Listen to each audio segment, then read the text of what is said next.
আপনি কি নুরানি ও হুফাজ প্রশিক্ষণ একসাথে করতে চাচ্ছেন? মাত্র 40 দিনের মধ্যে নুরানি ও হুফাজ একসাথে করতে পারবেন। ভাবছেন কিভাবে? তাহলে শুনুন, প্রতিদিন ফজরের পর থেকে সকাল 9টা পর্যন্ত হুফাজ কারি সাহেবের মাধ্যমে সিফাত সহ মাকামাতের ভিত্তিতে হুফাজ প্রশিক্ষণ করানো হবে।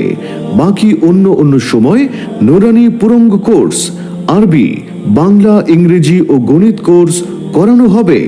কোর্স শেষে পেয়ে যাবেন 2টি সনদ, একটি নুরানি সনদ আর একটি হুফাজ সনদ।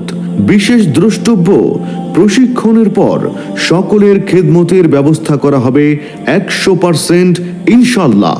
আমাদের ঠিকানা স্থায়ী নুরানি ও হুফাজ প্রশিক্ষণ সেন্টার, মোমিন শাহী, চুরখাই 5 রাস্তার মোড়, সদর, মোমিন শাহী। মোবাইল 019261633232।